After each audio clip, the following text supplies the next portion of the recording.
I just want to thank both Donna and Drew for being here today. You come highly recommended. Although I've not heard either of them speak, they are going to talk about workplace bullying.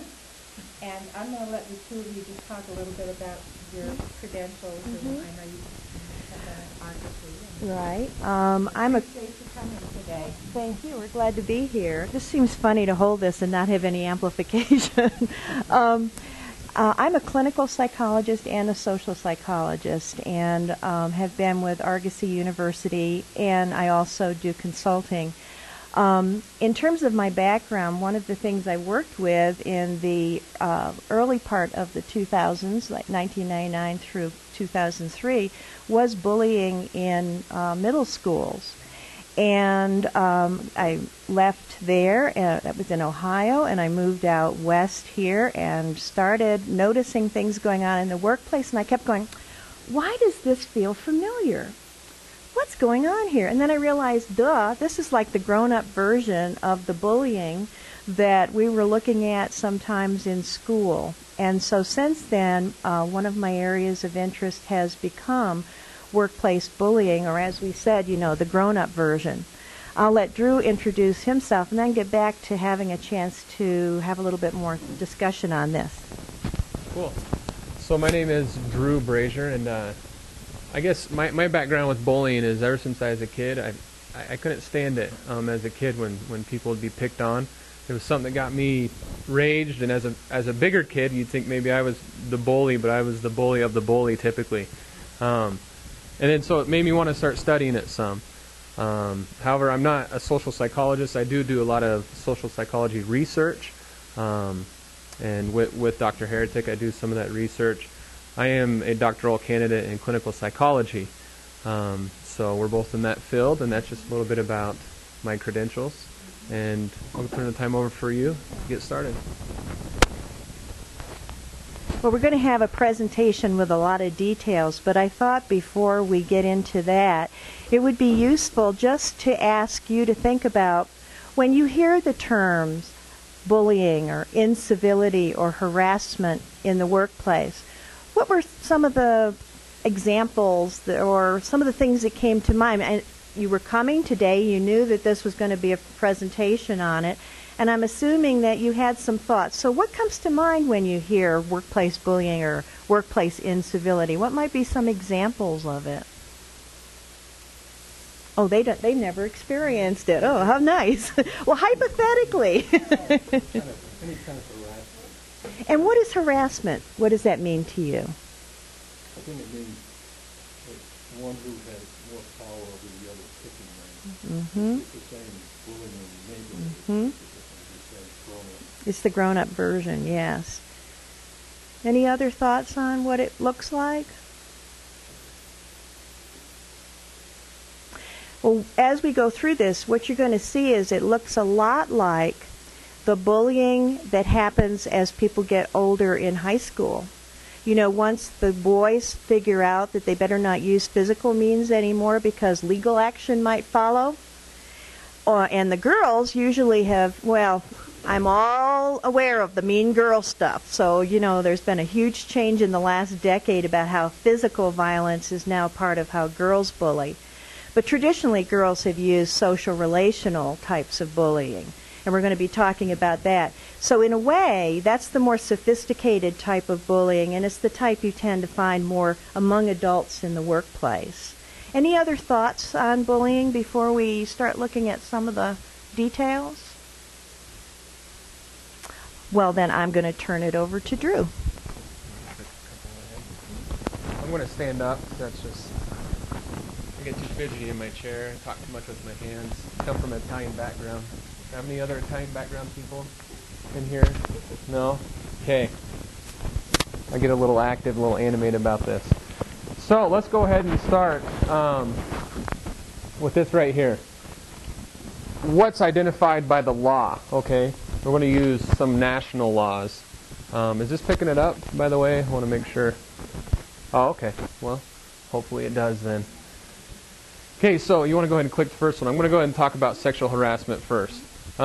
The one word that I really want us to focus on here and recognize is the first word, unwelcome. Okay, because I'm going to come back to that later when we're talking about other forms of interpersonal harassment and bullying. So right there is the legal definition. The unwelcome sexual advances, requests for sexual favors, and other verbal or physical conduct of sexual nature. And then we put in red that tends to create a hostile or offensive work environment. Okay, and we highlighted that part right there because that's what it does. This isn't just neutral. That's one other key message I hope that we can kind of focus on. It creates a hostile work environment, not just between the perpetrator and the victim, but everybody else that's around. They are also affected. And in your relationships, that's the way it is, right? It's not just between the two people. The whole work environment is then jeopardized. So that's something to kind of think about. It's not just between two people or a group of people and one person. It affects the work environment. And that's the legal definition. What constitutes it? Right here. So submission to sexual conduct, if this is a term or condition of the individual's employment. That's just not fair, right? If that's a term or a condition by being sexually harassed, okay?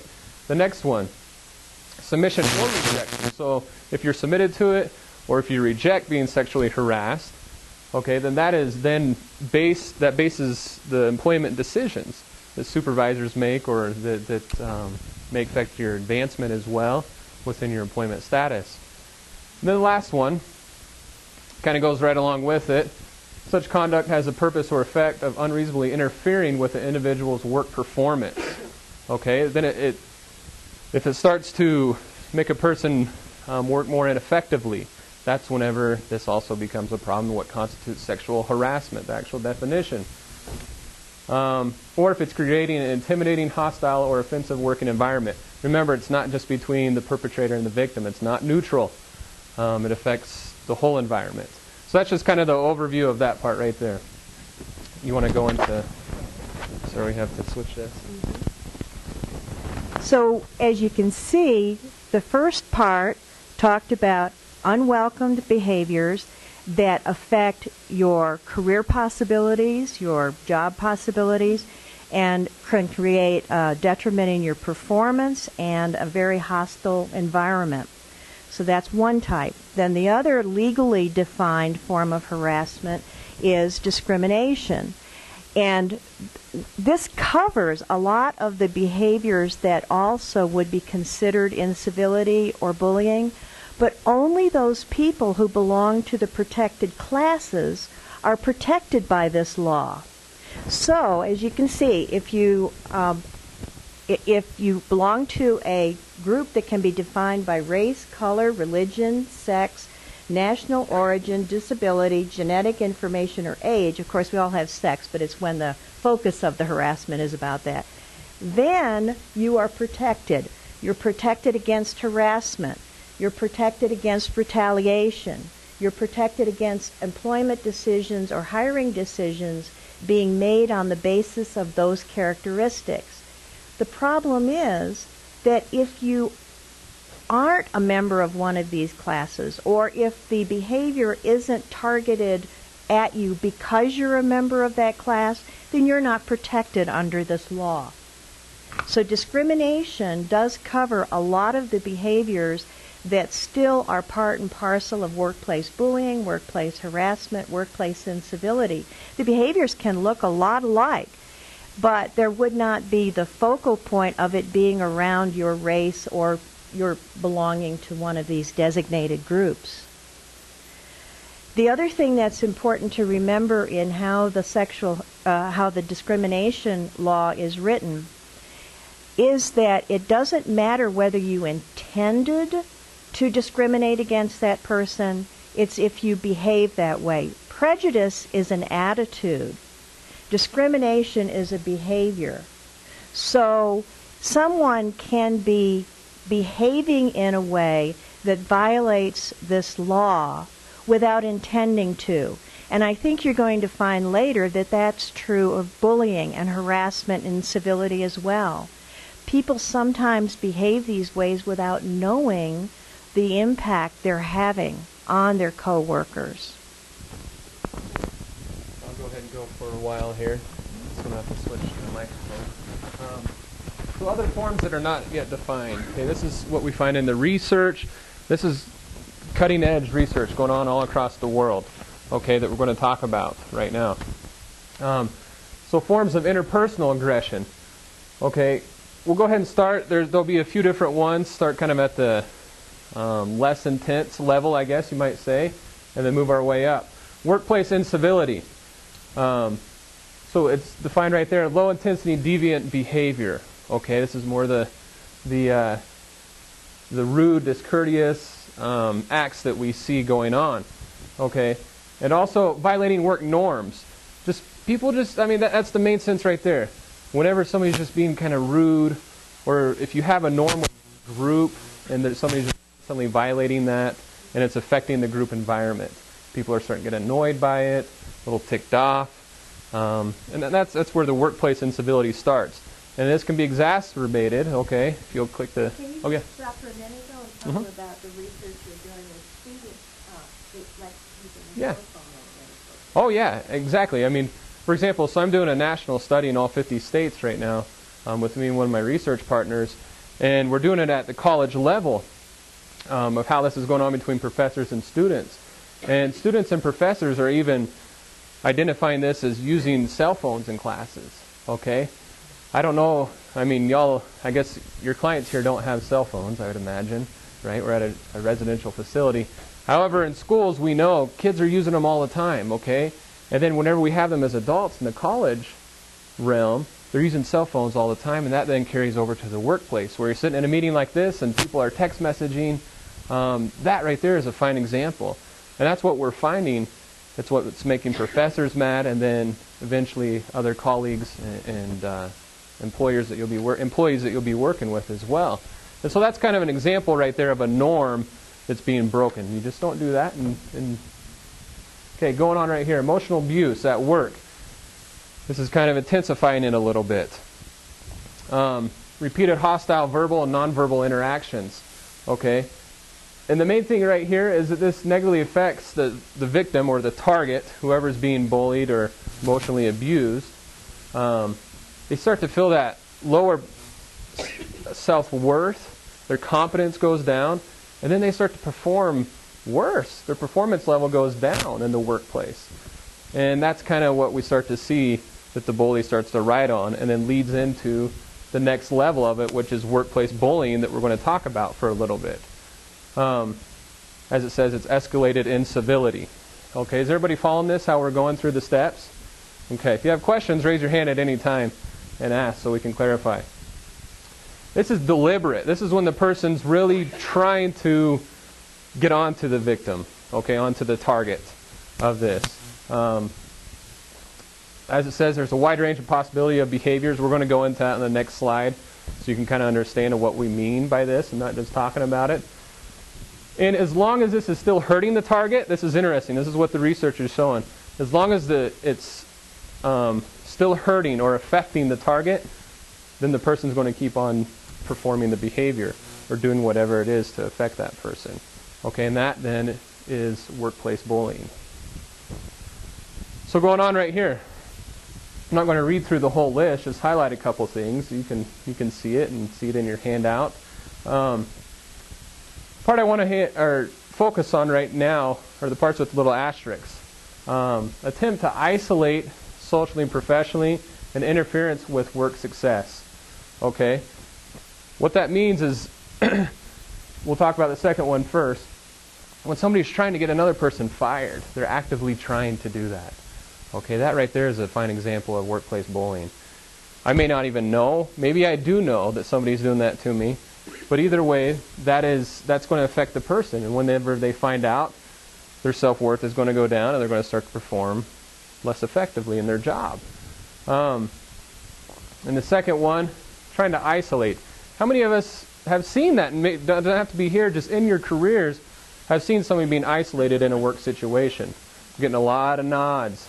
Okay. How does that affect you, or how did you see that affect the work environment when somebody's being isolated like that? What do you see?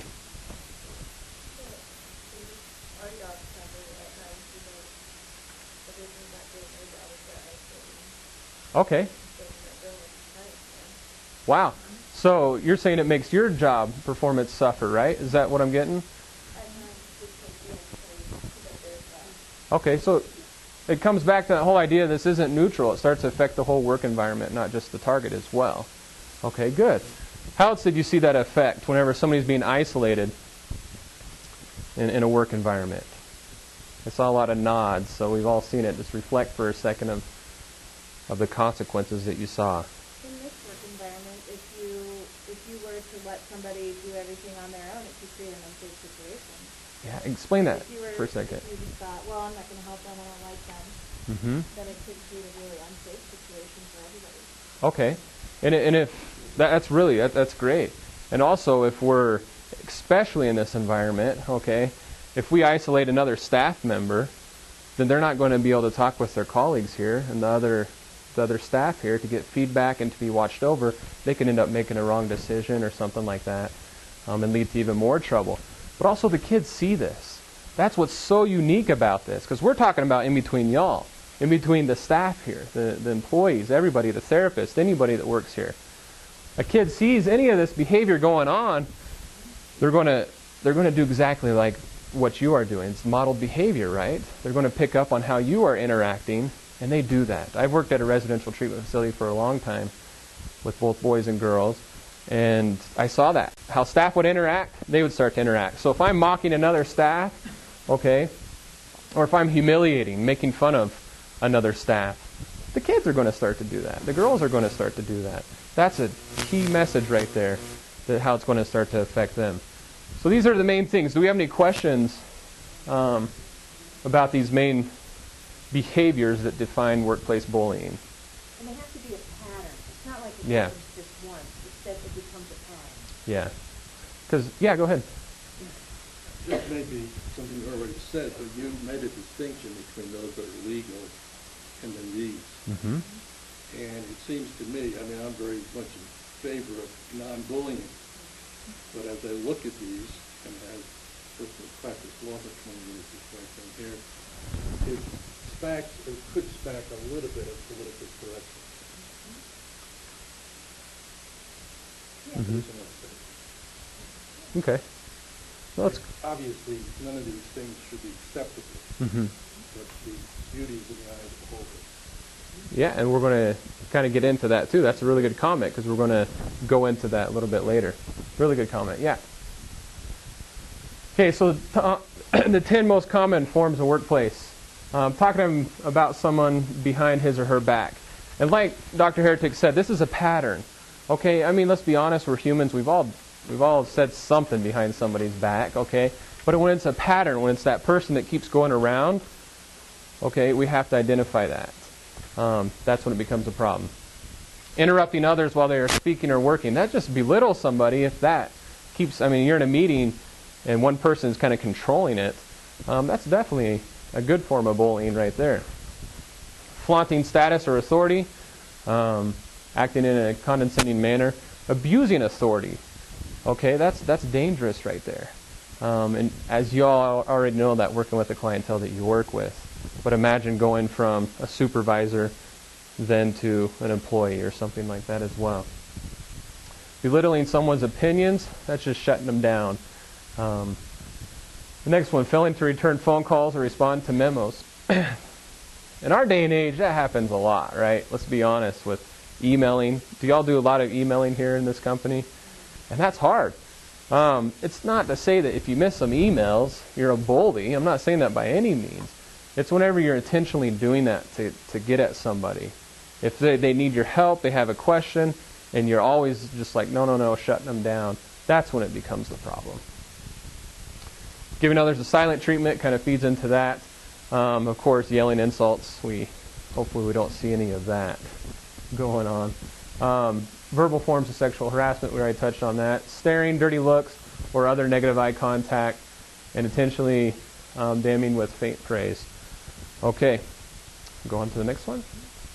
So, this is the question I want to debate this for a few minutes. Well, not debate it, just open up discussion. This question right here. Is this person just too thin-skinned? Talking about the target, the person. Does that question make sense? What do you think? No right or wrong answer with this one. It's certainly a possibility. Okay. Yeah. Okay, explain yourself. Well, not to be misunderstood. No, no. I'm very much in support of all these things we're talking about. This seems to me, that, as I said earlier, to me, I have a whole different. Mm-hmm. And it also opens itself up for a lot of accusations that they have no, that really don't exist. This is a very touchy area. Mm-hmm. An area that needs to be discussed, but I think in the end, I'm looking behind the end of your, how do you use, where's the enforcement, something like this, or this Mhm. place like this? Person can complain, this and that, but where's the enforcement, where's the hearing, how do you deal with it? Mm-hmm. These things happen. That's theoretical, that's interesting, but how do you deal with it? Yeah. So how do you deal with the pattern behavior is what you're asking. When it becomes a pattern. Well, you have to, somebody's doing something and it's become fairly obvious among their peers that something needs to be done about it. Mm-hmm. My question is, with whom do you go to have something to be done about it, and it needs to be a fair hearing? Mm-hmm. Good. It's a good question. You're going to hit on that, correct? Good. And if that doesn't, when she hits on that, if that doesn't clarify it, we're going to have time for questions at the end. Let's make sure we get that. I was just raising it because I think as you go on, when you get to the end, you have to say, okay, what are we going to do about it? Oh, for sure, yeah.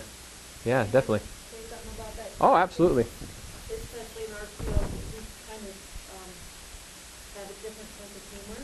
Mm-hmm. We've developed things that are probably funny to us would be funny to other people. And so new people that come in, I Oh, yeah. that might not be, might be a little sensitive. Yeah.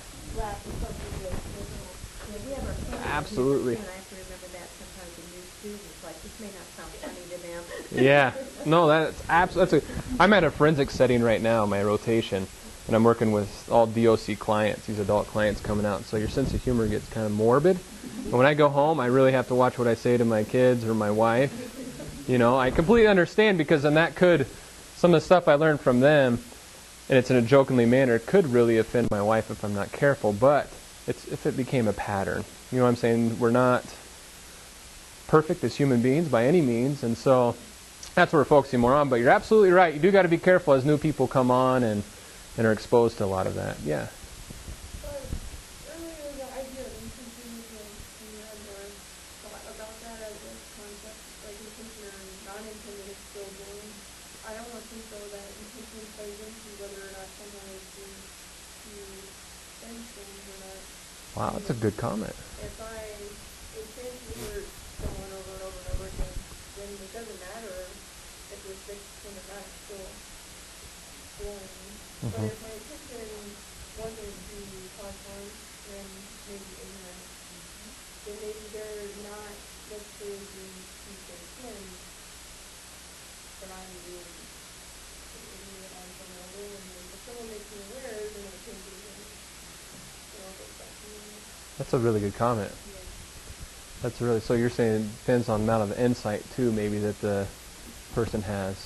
Okay, good. Any other comments or here are a couple more answers to this? Yeah. I think for our situation, if the person was too sensitive, they wouldn't last too long here. You're right. So if that kind of behavior was noticeable enough among employees, then it probably isn't a case of the person being too thin-skinned. If it sticks out and it's noticeable enough, then there's definitely something wrong. Wow, that's really applicable to your site. I like that. That's a really good answer. Good. You are right. Like I said, I've worked in residential treatment before, and you just gotta. We're a different breed working in this field. That's for sure. Definitely so. Yeah. I think that another thing might be feel like I'm drowning. I can't possibly be employed, but when there's one person that's not just doing you and you see that they're bringing in another person or whatever, I'm not just and like this person is actually big and they're trying to do it to other people. We've dealt with that situation with other people, and like you feel at first like, oh my gosh, maybe I'm just being too sensitive, but then when you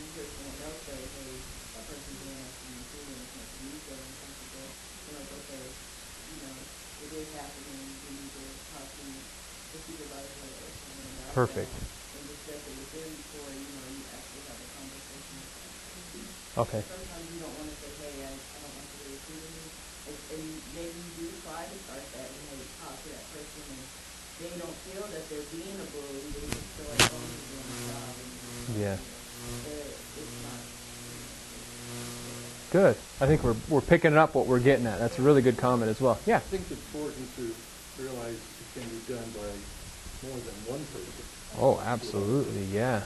So that it isn't just people ganging up something. Yeah, and there's a lot of like cutting edge research right now in that area right there of what do groups usually do to people versus individuals do to people, and it's a new evolving thing that we're going to find out more. Different dynamic. Oh, very dynamic. Okay, so any other thoughts on this? The thin skin issue.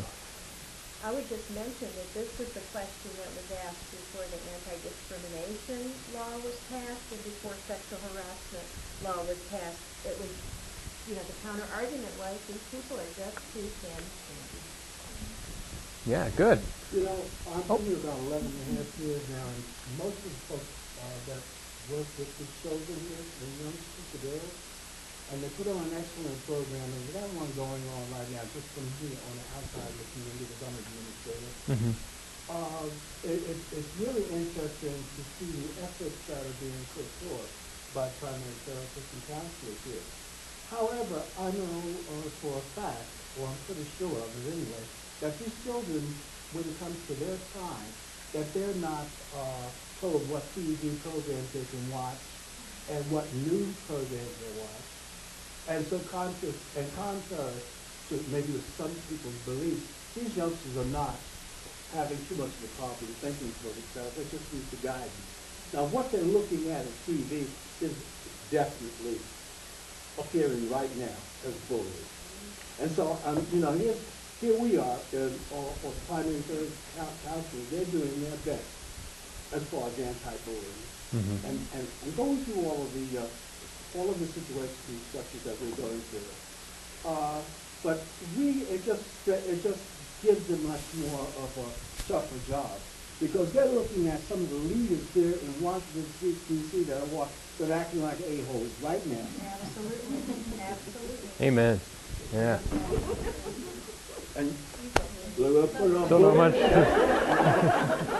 I wonder if that picked up on the microphone. That's an important part of training right there. And in fact, this seems to be a problem that has come about over the last few years, reflecting larger cultural changes. Yes. Good. They are intertwined. You're absolutely right. Now, what's your name, sir? Ryan? Ron, R-O-N. Oh, R-O-N. Okay. This right here is kind of all in the eye of the beholder of what you're talking about. Like I said, we're going to kind of get to that point of it's absolutely true. We cannot stress enough that regardless of time, place, or intent, the definition of the situation as civil or uncivil is left up to the victim of the action, not the perpetrator or actor. That's absolutely true. We can't tell somebody that, that becomes even more damaging, that, no, that's not a big deal, that shouldn't affect you. That's just not the case. So it is exactly what you were hitting on there, Ron. The next one, the same consideration should be given to this type of harassment as we acknowledge for sexual harassment. What I was talking about earlier, unwelcome.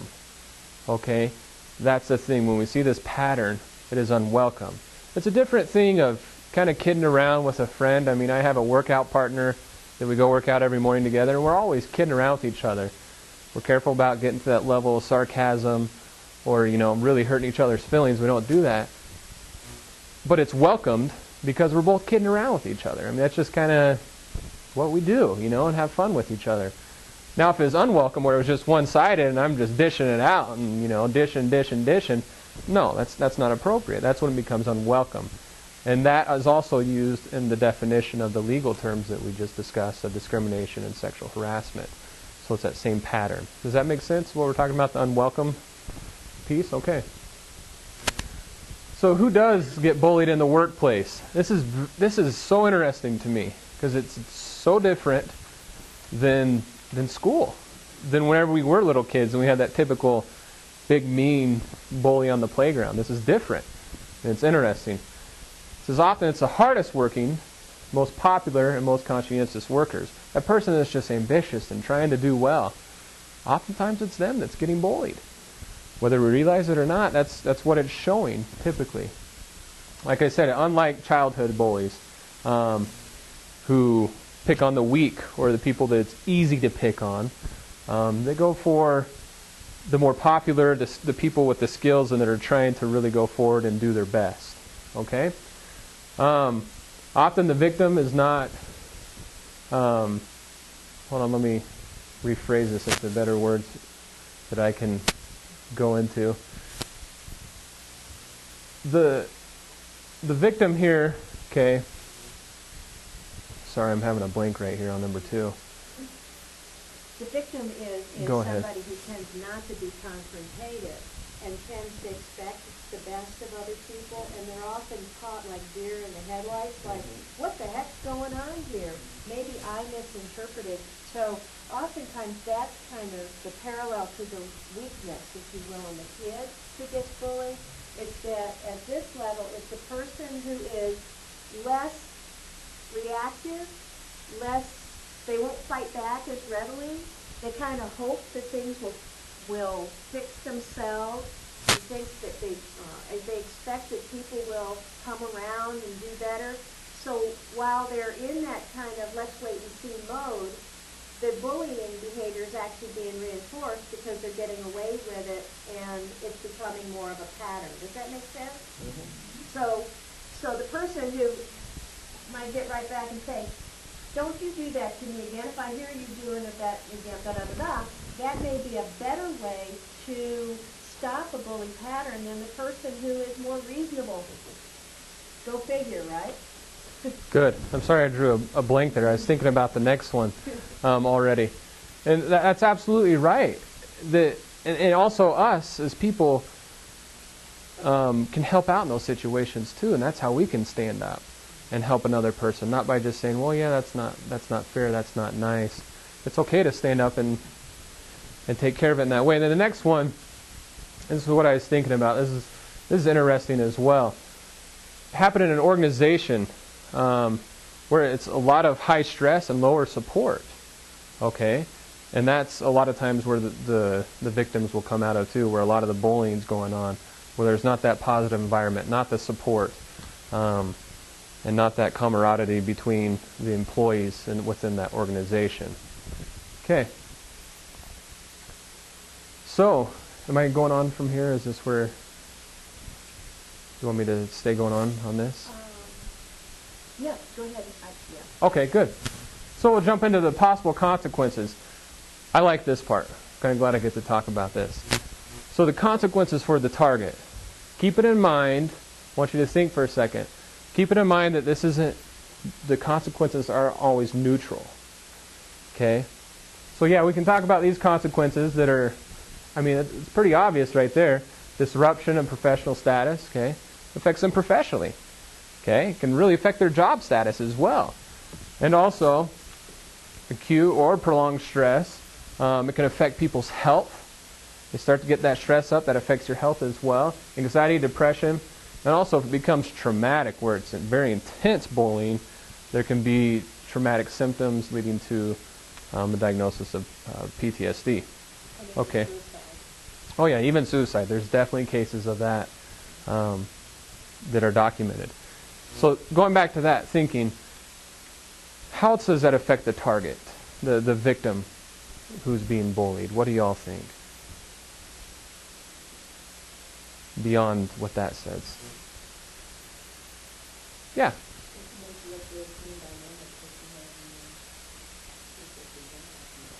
Okay.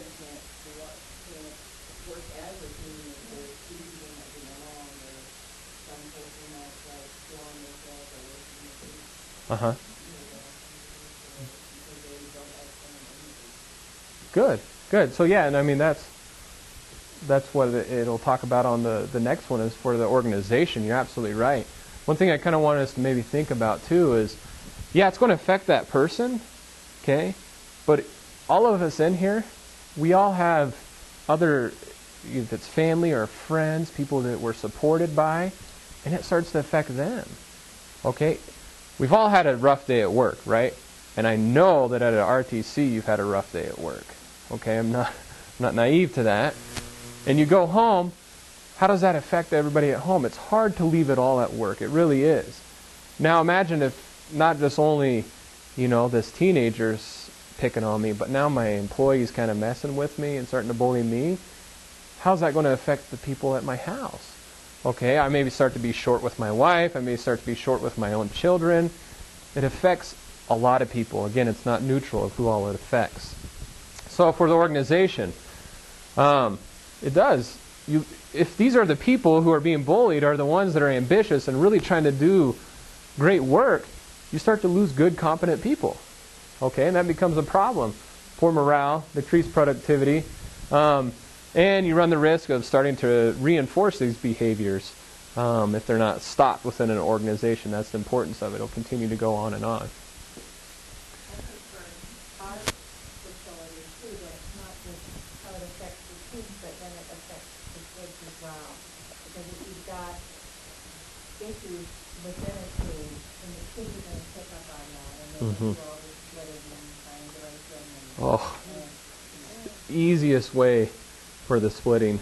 What do we call it at the one I worked at? Like parent shopping or staff shopping or something. Yeah, but the whole splitting thing, man. If they see two staff that are at odds, I mean, I saw that. Two of my friends that worked at the facility with me were at odds and weren't getting along well. And kids were these kids are smart.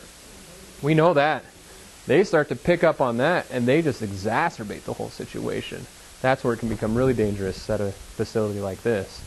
Really good point. The ones who aren't manipulative, but are just mentally unstable, when they see that staff isn't all working together, then they start to get riled up because they don't feel safe. Exactly. Really good. Again, it's not just between the two people or the perpetrator and the victim, okay? It affects a lot of other people. Good, really good points. Okay, so who bullies? We're going to go into these four right now. So individuals who are insecure about possible threats to their own status, okay? The part that we put in red, really important to recognize. They're looking for that need for safety through power, okay? So here's what they start to think in the mind of the bully. This person expects too much of me, okay? So then I'm going to get back at them through this, okay? I can't keep up with this other person. He or she makes me look or feel bad, okay? So that's why I'm going to start to do this. Other people like or respect or follow this person. And also, there's the queen bee syndrome, the alpha ape syndrome going into that. We won't go real far in because of time. But the main thing to pull out of this right here is they are looking for that power. Because remember, typically, a lot of times, not all the time, but a lot of times the victim is that person who's doing well. And they want to try to get back to them. That's the difference between the school-age bullying and now we're dealing with adults. Okay, we're not on the playground anymore. And that's a huge, huge difference there. Okay, go on to the next one. Individuals who can get away with it. Okay, the people who have a support group in it. They can get away with it because everybody else kind of thinks it's funny or something. We've all seen that. I've seen that happen often, where people are kind of supportive of it and it's a funny thing, and so they just can keep doing it because they can get away with it. Nobody's going to report it. Nobody thinks that it's bad or wrong or mean or anything like that. They're protected by their position. Okay, that's you start to kind of abuse authority. That can be really dangerous as well. Okay, they fly under the radar. So somebody who's just doing really, really good at their job and the work that they do, that can kind of mask some of their behaviors that are going on, some of their passive aggressiveness, bullying. You'll start to see that a lot as well. Somebody who gets employee of the month all the time, but behind the scenes, they're doing who knows what and creating a whole lot of, they're stirring the pot when we don't even know they're stirring the pot. Okay? Individuals who have gained from it. Sometimes people just may not know better. That sounds silly, but honestly, they've always been able to get away with it. It's worked in the past, so why stop now? Okay? Somehow or another, they've been reinforced for being the bully. Okay? The last one, former victims of bullies. They learn from the experience of being victims. Okay? And then they just go on to repeat that. It multiplies. Oh, yeah. So now we have Any questions while we're trading? Is this making sense of where we're going with it? Okay, good. Well, so the question is, are bullies born, made? Does a bully exist kind of independent of... Is that okay now? Does the bully exist kind of independent of the situation? Probably not. It's important not to immediately think of the bully in terms of having pathology or to think of the target in terms of having individual pathology. Of course, in some cases, that is the situation. But more than likely, it's a person-by-situation interaction. And as Phil Zimbardo and other social psychologists have said, good people put in bad situations can start engaging in bad behavior. So we know that oftentimes there are situational characteristics that will make people more likely to be stressed. And as Drew pointed out, stress is one of the conditions that sometimes pushes people beyond what would be their normal way of handling a situation. So we know that there can be an interaction. So here's what I want to talk about. What are some of the kinds of situations, workplace situations, that probably raise the probability of bullying occurring?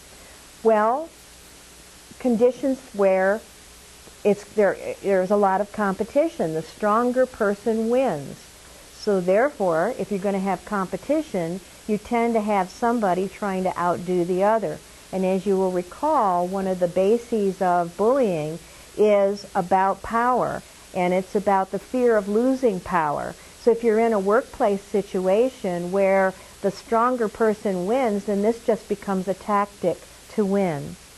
Another important characteristic is that workers aren't really clear on how they're going to be judged.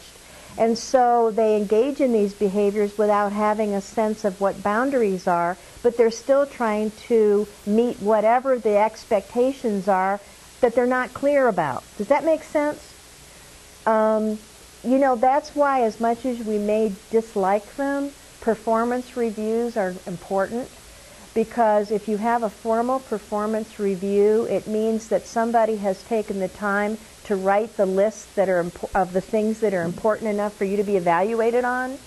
So therefore, it gives you a lot more clarity about what should and shouldn't be done. In addition, workplaces that have clear policies are better than those that don't have clear policies, including on these kinds of behaviors.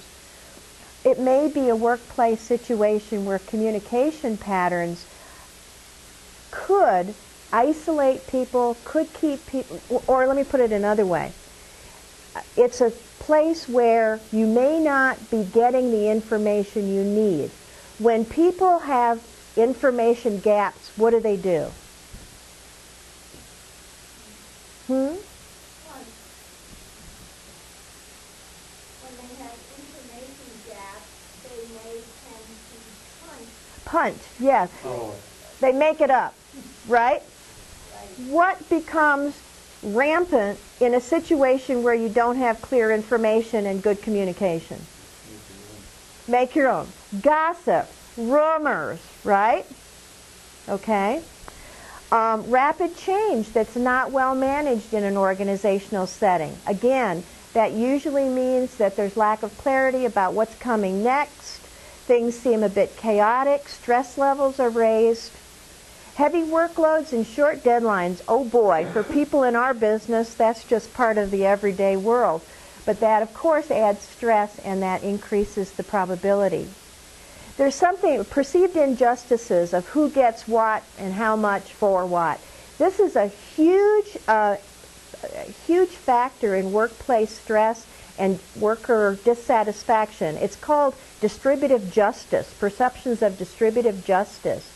And so if employees are not thinking that they're getting their fair share or they're being asked to do more than what they should be, high amount of stress and a lot of interpersonal competition on that as well. Of course, having stressful clients, customers, students increases your stress level. Questionable practices that may be going on in your workplace. So if you're in a work situation where you're questioning the ethics, or if not legal ethics, the at least spirit, that creates a dilemma for you, it creates a dilemma for your coworkers, and stress goes up as well. And maybe some of that questionable behavior is about how people are manipulating other people or getting away with it, that kind of thing. There is a culture of interpersonal aggression. You might walk into a new job and suddenly find that this is the way everything is done. Gossip, retaliation, interpersonal aggression of various, and so that's the norm for that situation. Does that make sense? Okay. Unclear or missing policies, practices, interventions to educate employees about appropriate interpersonal behaviors or ways to enforce them, as you both have noted. Insufficient protection of victims. I read in one article by an attorney that probably retaliation is going to become the #1 issue in workplace law. And that's retaliation against whistleblowers, retaliation. I mean, basically, if you stand up for yourself, it can become something that is very tense, stressful for the person, but it's going to become more of a legal issue as well. Incongruence between what is said and what is done in the workplace. So if people see one thing happening, but they also hear in every meeting or on the walls, we're a happy workplace. We all work together for the good of the clients, blah, blah, blah. And you've got this disconnect. As a matter of fact, I've coined my own term for this. Do you remember that fairy tale about the emperor's new clothes? I believe that that's a new form of management. The emperor's new clothes management. You see this thing happening, this naked lady riding, or this naked man walking by. I'm getting my fairy tales mixed up here. This naked man walking by, and you're going, that's not right. He should have some clothes on. But the policy, the company line is, he's wearing beautiful red clothes.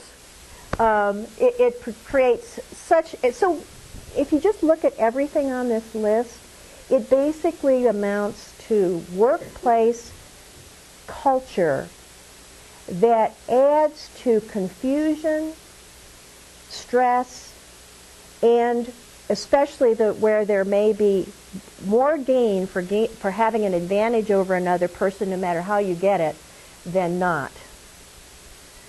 So, you ask the question, what can be done? Well, short list. Become more aware of and sensitive to the power of your own words and behaviors towards others. In one sense, it starts at the individual level, with each of us taking responsibility. Resist potentially harmful gossip. Now, as Drew mentioned, and I'll say it again, we all gossip. Gossip actually has some very positive functions. It's a way of bonding. It's a way of trying to get clarity when you talk to somebody else. But when you take it to the next level of the gossip attempting to do all the things that were talked about before, isolate a person, detract from their professional character, reputation, you're trying to confuse other people about them, then that is when it's the type of situation you don't want to engage in, and it would be good to walk away when you may walk into that kind of conversation. Secondly, if you have some kind of an issue with another person, go to that person personally in a private way and discuss it with him or her, rather than doing this kind of roundabout thing. It's okay to have a confidant to go to and talk about your issue first to get some good advice and maybe some support, but bullying and incivility is about not dealing with the issue directly with the person. It's about trying to do it through indirect punishment means. Try to find a problem-solving plan that can be fair and respectful to all, and this is often where HR and other components of an organization need to play a really important role. Resist urges to punish someone, teach them a lesson, cut them out of the picture by social isolation or through power that you have at your disposal. increase self-awareness about your own insecurities, because remember, bullying is ultimately about trying to protect yourself from things that you feel threatened about, and allow for diversity. And this has to come in because it means that we have to be more tolerant of people doing, seeing, saying things in a way different than our own. So just because somebody is doing something differently, we've got to look at why are we feeling threatened by that? Why, if we're feeling threatened, take our own responsibility for it rather than feeling like we have to punish that person or isolate that person. And diversity includes the person who works harder than everybody else. Allowing that to be okay, because who gets bullied? Right? Okay. So ultimately it's a do unto others as you would have them do unto you. Now, the United States does not have national laws to protect people from these types of harassment. Other countries, however, have really paved the way for this. Australia, Canada, European countries, quite a while ago they recognized that this was important, and they started looking at it because of productivity loss. Remember, they have national health care in most of these countries. They don't want people getting sick and having to then, you know, eat up a lot of the health care dollars. So there are laws in some other countries that are good role models. The United States hasn't reached that yet, and only some companies have formal policies that talk about this kind of harassment. They will always have the anti-discrimination law specified, and they'll always have sexual harassment specified because they're required to. But they may not have any formal policy about these other kinds of behaviors, which also means they don't have any formal policy about how to deal with it for you to know what to do when it's happening, which of course puts you at a disadvantage again. I thought I'd give you the newest example of a law that just got passed. This is Luxembourg's law that was passed in January of this year, just so you can see how they're legally defining it. Bullying takes place when someone within a company commits wrongful, repeated, and willful actions towards an employee or a manager of the company with the intention or effect, that comes in again, right, of undermining his or her rights or dignity, adversely affecting his or her working conditions, or impairing his or her professional prospects by creating an intimidating, hostile, degrading, humiliating, or offensive environment, or adversely, remember, and this is or, so it doesn't have to be all these things, or adversely affecting his or her physical or mental health. That's the definition of what actions would fall under this law. And then the second part of the law is these are the requirements for companies. I won't go through the details, but there are three main points. They have to have a clear policy and clear procedures for enforcing that policy. They have to have preventive measures, which usually are the typical kinds of risk management: educate, monitor, support. And then they have to have an effective response which supports the person who is coming forward to make the claim and to protect that person against retaliation. So if you look at it, it's very similar to sexual harassment law. I think that's the closest parallel, actually. In the beginning, people go, oh, that person is just too thin-skinned, he was only kidding, blah, blah, blah, blah. But the person is being very, very impacted by it in some cases, and these are the ones that count. The person without the protection of policy and law is put in a damned if you do, damned if you don't situation. If you don't say anything, you have to continue to be stressed, maybe even consider leaving the job because there's nothing else you can do to protect yourself. Then if you do report it, then you may be further harassed for being the whistleblower, troublemaker, etc. So in many ways, what we learn through the process of understanding sexual harassment, developing policies, and developing laws to respond to sexual harassment can apply very well here. Closing thoughts. This is where we just like to leave it open to you now that we've gone through this. What might be some thoughts you have? Yes? What would be your opinion on, as far as bullying is concerned, about passing a law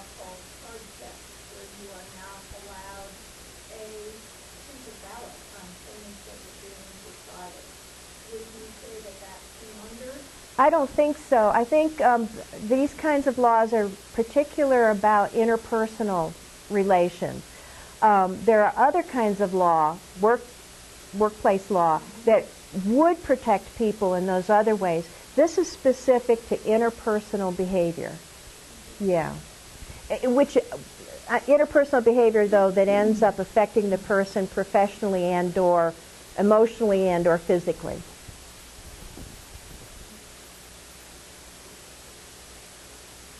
Well, somebody's going to say anything. I'd like to say this. Started off at pointing out the legal, and then fall into the legal category. These are falling into pendulum swinging. I think it's important that all these things that were discussed today be considered. I'm also concerned about people are innocent until proven guilty. Some of this stuff could be turned around that you are guilty until you prove you are innocent. Again, I would go back to saying, think of all of the issues that have come up with sexual harassment. How often does sexual harassment hinge on he said, she said? So I think a lot of it is the problem is going to be, how do you prove that it's happening, especially if it's being done just in private or behind closed doors without other witnesses? This is going to be a thorny area, but I think the best role model that we have for it is the sexual harassment area, because the same kinds of issues, exactly same kinds of issues were coming up. Given that, wouldn't you suggest that a self-policing plan or policy be tried out before you start making these kinds of laws? Absolutely. I think that would probably be the American way. The American way would be to... I'm a little weary of Canada's way. I absolutely... And it's maybe now that we seem to be in a phase one of heightening awareness that it goes on. Heightening awareness that you don't have the right to do that. Heightening awareness that if you are feeling the victim, you don't have to disown your feelings. You don't have to pay the price by leaving your job or whatever it is. But we are just at that stage now, just in the awareness building stage, so a lot of the unfortunate consequences are still happening out there. Yeah. Well, you're not having a recognition, that's right, that the pendulum is swinging. Before 25 years ago, this stuff had been laughed out of the room. 25 years ago, this wasn't going on in the workplace. Right. It's not. I mean, no, I'll take that back. I take that back, because I worked in hospital settings for a lot of years. There used to be a culture of physician bullying. Right. And the nurses finally, when they started unionizing, finally stood up to it and said, we're not going to put up with this anymore. And attorneys were the same way.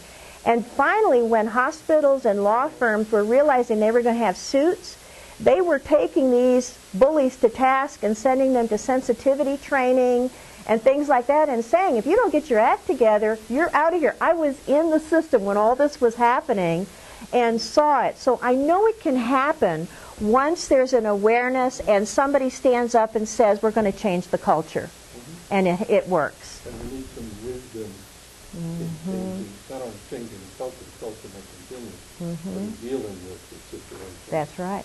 And I think you said earlier when you first came in, this is cutting edge. And Yes. certainly is, and cutting edge is the pendulum has swung. That's right. And it's going to piggyback on sexual harassment. So this needs to be looked at, thought about, talked about, fine-tuned. But I think the next step is self-policing before we start making laws. As I look at I would love to laws, see it at the organizational level. Just let organizations become aware that they need to look at this because they pay the cost in the long run. We could just look at numbers, and that's usually what gets the attention of business. And then the human cost kind of gets solved along the way. Just one thing before we do finish up, I do want to share just kind of a different paradigm shift. That I have a very wise father. I think a lot of it goes back to what I learned whenever I was a kid. I was a very competitive kid, okay, growing up. I mean, I'm the youngest of 7 kids. I had to be competitive to stay alive day to day. But anyway, what I learned from my dad was he always taught me, he's like, this life is not about beating everybody else and winning. Okay, it's about having joy in this life, and being happy in this life. And in order for that to happen doesn't mean you're knocking another person down next to you. And he taught me that. Okay, now taking that into being an athlete was really hard. Okay, especially in football. I played college football, okay, for a while. And I use this principle on the playing field anywhere. And if you can use this principle on the playing field, you can use it anywhere. Because the objective is to put that guy on his back and then go put the quarterback on his back. That was my position as defensive end. And what I found, it was really interesting. I was playing against an opponent who he now plays for the Arizona Cardinals. He's a big, huge Polynesian guy. He's their offensive tackle. Incredible athlete. In this game, we're going at each other and we were congratulating each other. Like I mean, he put a block on me. I remember it put me right on my back. I got up, I was like, hey, great block, good job. And then I burnt him to the quarterback. He told me good job, you know. And this was one of the highlights of my life right here, is I beat him around one time. I sacked the quarterback. I was coming back around. He puts his hand up and says, great job, and gives me a high five. His coach pulled him and chewed him a new one, okay? But after the game, him and I had conversation for a while, and he became a friend of mine. Okay, yeah, we competed. That's probably one of my best games, and it's probably one of his best games in his college career. But we were able to get along while doing so. And that's kind of a paradigm shift for a lot of people.